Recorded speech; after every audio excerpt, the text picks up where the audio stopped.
Good morning. I have a problem with my voice, but I hope today it will cooperate.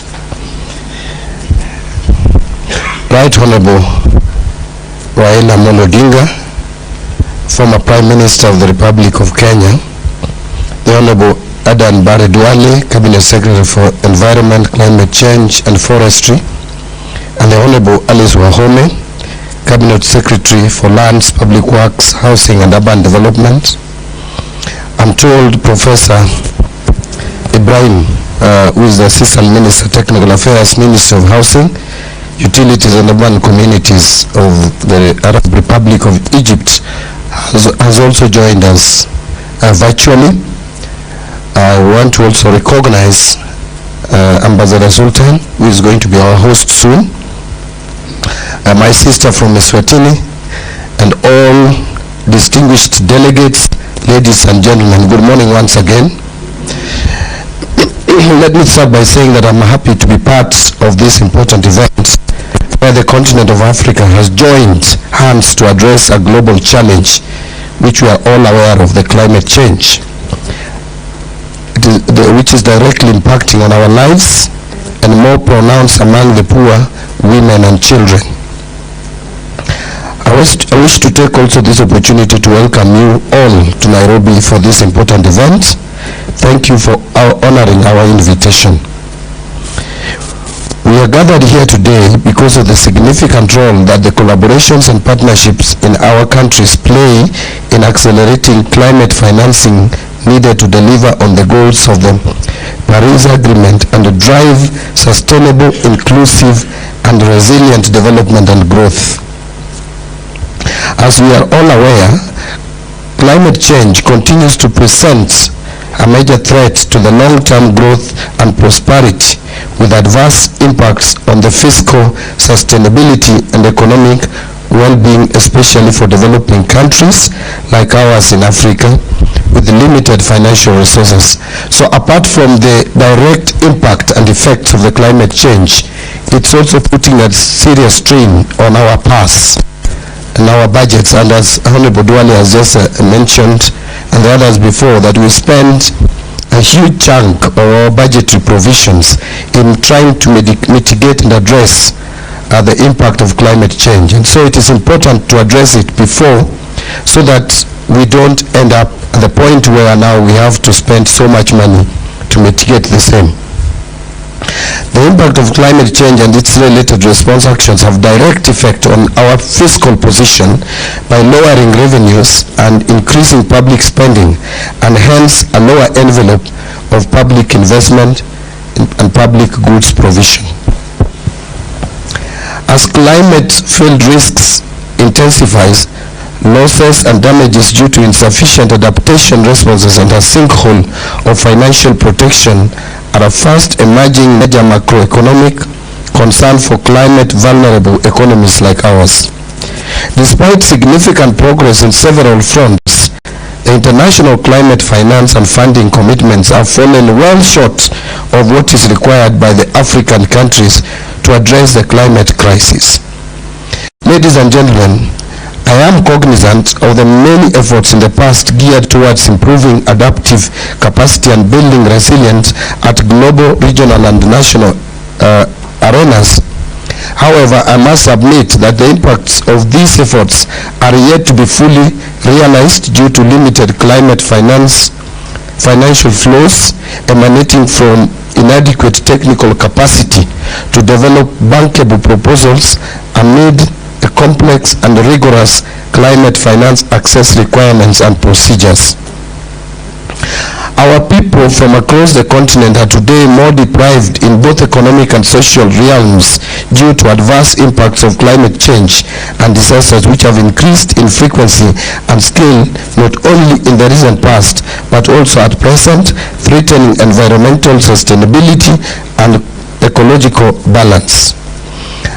I am fully aware that African Green Climate Finance's National Designated Authorities Network, which is abbreviated as AFDAN, is already recognized by the Committee of the African Heads of States and Governments on Climate Change. giving the right leverage to undertake its role in finding the African solution in terms of the much needed means of implementation, with key focus on access to climate finance and technology as we shift away from capacity building to capacity strengthening for a low carbon and climate resilient development pathway. If you follow my speech, a little bit different from Honorable Duale's and Ali's Wahome, is heavily on finances, and you'd understand why. Your Excellency, as a National Treasury, I am also looking at the off-budget, off-balance sheet financing, and I am really focusing on the financial aspect as my colleagues deal with the technical aspect of dealing with climate change. AFDAN platform is therefore considered as a strategic platform for African countries that strengthen advocates for increased, predictable and sustainable climate finance for adaptation and mitigation by strengthening south to north cooperation and promoting African-led solutions for climate change. As such, it is our collective responsibility to be part and parcel of this noble movement. AFDAN is intended to address financing challenges by promoting African countries to accelerate the political will and regulatory efforts that will allow them to mobilize climate and green finance at scale, promoting cross-country learning and creating a tangible commitment for green growth. I am confident that AFDAN will enable continent to build consensus, articulate priorities, and share learning and best practices on climate finance solutions developed in unique African contexts. It is an African solution to African challenges. I don't want to call it African problems, African challenges. As I have already flagged out, addressing the adaptation and resilient measures at the local level is at the heart of our conversations and policy discussions. Our attention is drawn to two key programs which resonates with African needs, notably financing locally led climate actions, popularly known as FLOCA, and building climate resilience of urban poor, the BICRAP that Honorable Alice Wahome talked a lot about, at both the rural and urban levels. I'm told we are doing fairly well or averagely well in rural areas, but at the urban level we are doing so poorly as a country and probably as a continent. Kenya has established the FLOCA program that seeks to build climate resilience of communities within the 47 counties of Kenya. Actually, we received funding which we have already disbursed to the counties to implement various activities that are supposed to help in mitigating on climate change. These are the initiatives that we need to employ upon to ensure that Africa is prioritizing locally led solutions to its challenges on climate change. I urge our fellow African countries to benchmark with Kenya on FLOCA and scale it up with even better structures for building climate resilience for their people.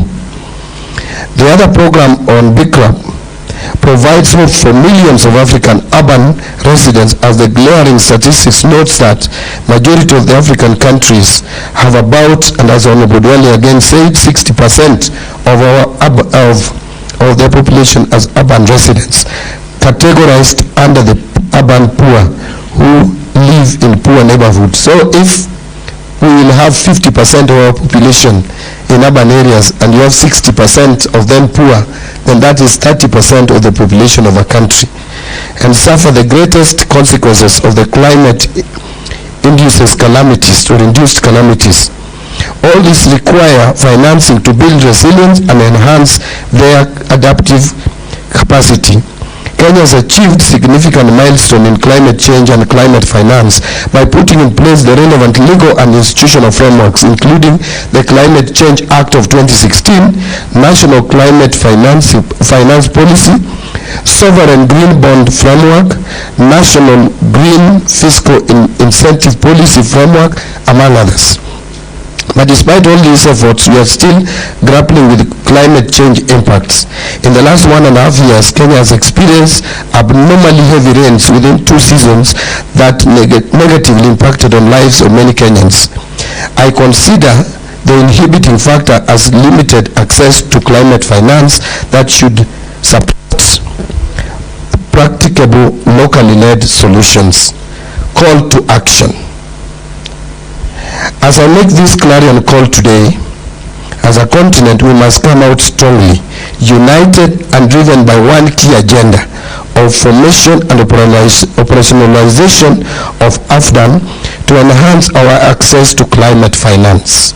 This is something that we cannot do individually as nations. We must come together as a continent and insist in enhancing climate change financing. If anything, we are not the polluters of the environment. We know where the polluters reside. It is my sincere wish that this important meeting will also come out with a declaration that will shape up the agenda of the upcoming 10th special session of AFDAN to be held in September 2024 in Abidjan, Cote d'Ivoire. United Nations General Assembly, which will take place in New York, and COP29 to be held in Azerbaijan, among other regional and global forums.